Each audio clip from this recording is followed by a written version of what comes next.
السلام علیکم ورحمۃ اللہ وبرکاتہ۔ Welcome to RJ media.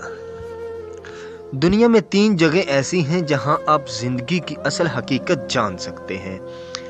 ہم کیا ہیں، ہماری اوقات کیا ہے، ہماری حسرتوں، ہماری خواہشوں اور ہماری سماجی، معاشرتی اور معاشی ترقی کی حیثیت کیا ہے، اور ہماری نفرتوں، ہماری رقابتوں اور ہماری دشمنوں کی اصل حقیقت کیا ہے۔ آپ مہینے میں ایک بار ان جگہوں کا وزٹ کر لیا کریں، آپ کو اپنے ظاہر اور باطن دونوں کی اوقات سمجھ آ جائے گی۔ میں اکثر ان جگہوں پر جاتا ہوں اور کسی کونے میں چپ چاپ بیٹھ کر زندگی کی اصل حقیقت دیکھتا ہوں، اور پھر پوری طرح چارج ہو کر واپس آ جاتا ہوں۔ یہ 3 جگہیں قبرستان، ہسپتال اور جیل ہے۔ آپ کبھی اپنا سب سے قیمتی سوٹ پہنیں، شیو کریں، جسم پر خوشبو لگائیں، جوتے پالش سے چمکائیں، اپنی سب سے مہنگی گاڑی نکالیں اور شہر کے سب سے بڑے قبرستان میں چلے جائیں۔ آپ ایک کونے میں دوسرے کونے تک قبروں کے کتبے پڑھنا شروع کریں۔ آپ تمام قبروں کا اسٹیٹس دیکھیں، آپ کو محسوس ہوگا ان قبروں میں سوئے ہوئے زیادہ تر لوگ اسٹیٹس کے لحاظ سے آپ سے کہیں آگے تھے۔ یہ لوگ آپ سے زیادہ مہنگے سوٹ پہنتے تھے، دن میں 2 بار شیو کرتے تھے، ان کے پاس زیادہ مہنگی پرفیومز تھیں، یہ اطالوی جوتے خریدتے تھے، اور ان کے پاس آپ سے زیادہ مہنگی اور لگژری گاڑیاں تھیں۔ لیکن آج یہ مٹی میں مل کر مٹی ہو چکے ہیں، اور قبر کا کتبہ ان کی واحد شناخت رہ گیا ہے۔ آپ کو محسوس ہوگا یہ لوگ رتبے، اختیار اور تکبر میں بھی آپ سے بہت آگے تھے۔ مکھیاں بھی ان کی ناک پر بیٹھنے سے پہلے 100 بار سوچتی تھیں، ہوائیں بھی ان کے قریب پہنچ کر محتاط ہو جاتی تھیں، اور یہ کبھی اس زمین، اس ملک اور اس سسٹم کے لیے ناگزیر سمجھے جاتے تھے۔ لیکن پھر کیا ہوا؟ ایک سانس ان کے پھیپھڑوں سے باہر نکلی اور واپس جانے کا راستہ بھول گئے، اور اس کے بعد یہ لوگ دوسروں کے کندھوں پر سفر کرتے ہوئے یہاں پہنچے، اور زندگی انہیں فراموش کر کے واپس لوٹ گئی، اور اب ان کا مرتبہ، ان کے اختیارات، ان کا تکبر اور ان کی ناگزیریت 2 فٹ کے کتبے میں سمٹ کر رہ گئی۔ آپ قبرستان کی کسی شکستہ قبر کے سرہانے بیٹھ جائیں، اپنے ارد گرد پھیلی قبروں پر نظر ڈالیں اور اپنے آپ سے یہ سوال پوچھیں، میرے پاس کتنا وقت باقی ہے؟ آپ کو اس سوال کے جواب میں تاریکی، سناٹا اور بے بسی کے سوا کچھ نہیں ملے گا۔ آپ اسی طرح کبھی کبھی اسپتالوں کا چکر بھی لگا لیا کریں، آپ کو وہاں اپنے جیسے سینکڑوں، ہزاروں لوگ ملیں گے۔ یہ لوگ بھی چند دن، چند گھنٹے پہلے تک آپ کی طرح دوڑتے، بھاگتے، لپکتے اور شور مچاتے انسان تھے۔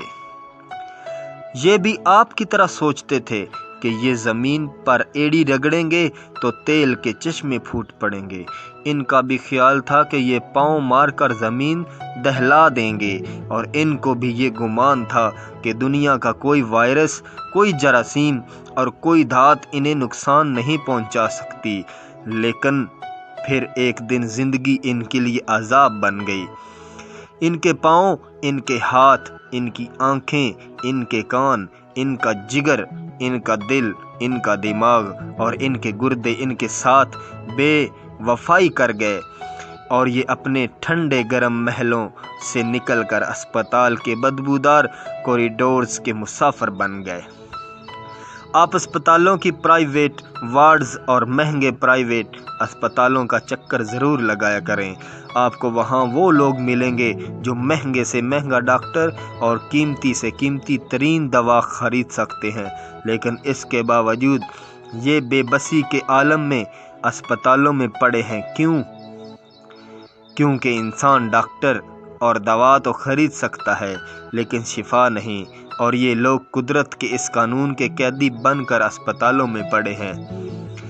آپ مریضوں کو دیکھیں، پھر اپنے آپ کو دیکھیں، اللہ کا شکر ادا کریں اور صحت کی اس مہلت کو مثبت طریقے سے استعمال کریں۔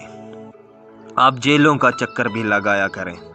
آپ کو وہاں ایسے سینکڑوں ہزاروں لوگ ملیں گے جو کبھی آپ کی طرح آزاد پھرتے تھے۔ یہ رات کے 3 بجے کافی پینے نکل جاتے تھے۔ یہ سردیوں کی یخ ٹھنڈی راتیں اپنے نرم اور گرم بستر پر گزارتے تھے، لیکن یہ کسی دن کسی اپنے حیوانی جذبے کے بہکاوے میں آ گئے، یہ کسی کمزور لمحے میں بہک گئے اور عیش میں یا پھر خوف میں ان سے کوئی ایسی غلطی سرزد ہو گئی جس کی پاداش میں یہ لوگ سلاخوں کے پیچھے پہنچ گئے، اور یہ اب جیل کے معمول کے مطابق زندگی گزارنے پر مجبور ہیں۔ آپ سزائے موت کے قیدیوں سے بھی ضرور ملیں، آپ کو ان سے مل کر محسوس ہوگا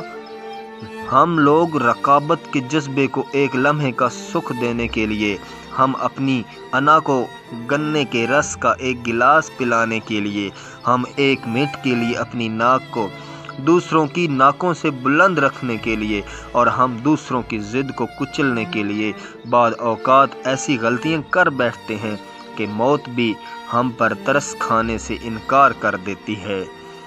اور ہم جیل کی سلاخیں پکڑ کر اور اللہ سے معافی مانگ کر دن کو رات اور رات کو دن میں ڈھلتا ہوا دیکھتے ہیں، لیکن ہماری سزا پوری نہیں ہوتی۔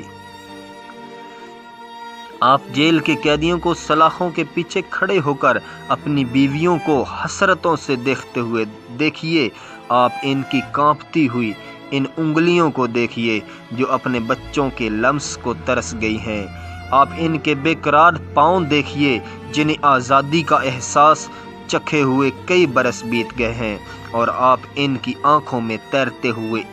ان رت جگہوں کی فصلیں بھی دیکھیے جو انہوں نے اپنی غلطی، اپنی کوتاہی اور اپنے جرم پر معافی مانگ کر اگائی ہیں، لیکن قدرت یہ فصل کاٹنے پر راضی نہیں ہو رہی۔ آپ ان لوگوں کو دیکھیے، اپنے اوپر نگاہ ڈالیے اور پھر یہ سوچئے آپ پر بھی دن میں ایسے سینکڑوں ہزاروں کمزور لمحے آتے ہیں، آپ بھی لالچ کے بہکاوے میں آتے ہیں، آپ بھی غرور اور تکبر کے ماؤنٹ ایورسٹ پر چڑھ جاتے ہیں، آپ بھی رقابت کے نرغے میں آ کر دوسرے لوگوں کی زندگیوں کو کھیل بنا لیتے ہیں، آپ بھی غیرت کے سیراب میں الجھ کر دوسروں کا خون پینے کا فیصلہ کرتے ہیں، اور آپ بھی دوسروں کے مال کو اپنا بنانے کے منصوبے بناتے ہیں، لیکن کوئی نادیدہ ہاتھ، کسی دوست کی کوئی نصیحت اور حالات کی کوئی مہربانی آپ کو روک لیتی ہے۔ آپ باز آ جاتے ہیں، اور یہ بھی ہوتا ہے قدرت آپ پر خاص مہربانی کرتے ہوئے آپ کی خامیوں، آپ کی کوتاہیوں، آپ کی غلطیوں، آپ کے گناہوں اور آپ کے جرائم پر پردہ ڈال دیتی ہے۔ یہ آپ کو گواہیوں، ثبوتوں، قانون اور کچہریوں سے بچائے رکھتی ہے، لیکن آپ قدرت کی اس مہربانی کو اپنی چالاکی، اپنا کمال سمجھ لیتے ہیں۔ آپ یہ سمجھ بیٹھتے ہیں آپ چارلس سربراج ہیں جسے اللہ تعالیٰ نے قانون کی آنکھوں میں خاک جھونکنے کے لیے دنیا میں بھیجا ہے، اور دنیا کا کوئی قانون، کوئی ضابطہ آپ کو کبھی پکڑ نہیں سکے گا۔ آپ کو قبرستانوں، اسپتالوں اور جیلوں میں بے گناہ، معصوم اور انتہائی شریف لوگ بھی ملیں گے۔ یہ لوگ کبھی کوئی ضابطہ، کوئی اصول نہیں توڑتے تھے، یہ اس قدر محتاط لوگ تھے کہ آب زمزم بھی ابال کر پیتے تھے، یہ دودھ، دہی اور مکھن کے لیے اپنی بھینسیں پالتے تھے اور دیسی مرغی کا شوربہ پیتے تھے، یہ ہمیشہ رات 9 بجے سو جاتے تھے اور صبح 5 بجے اٹھ جاتے تھے، اور ان سے پوری زندگی کوئی بے اعتدالی، کوئی غفلت سرزد نہیں ہوئی۔ آپ ایسے لوگ بھی دیکھیں گے جو آرام سے اپنے گھر میں سوئے ہوئے تھے، جو اپنی لین میں گاڑی چلا رہے تھے یا فٹ پاتھ پر اپنی سمت میں جا رہے تھے، اور آپ کو ایسے لوگ بھی ملیں گے جنہوں نے پوری زندگی قانون کا احترام کیا، یہ تھانے کے سامنے گزرتے ہوئے سر جھکا لیتے تھے اور نیلی پیلی ہر قسم کی یونیفارم کو سلام کر کے آگے جاتے تھے، اور جو دوسری جنگ عظیم کے دوران بننے والے قوانین کا بھی احترام کرتے تھے، اور جنہوں نے آج بھی سائیکل پر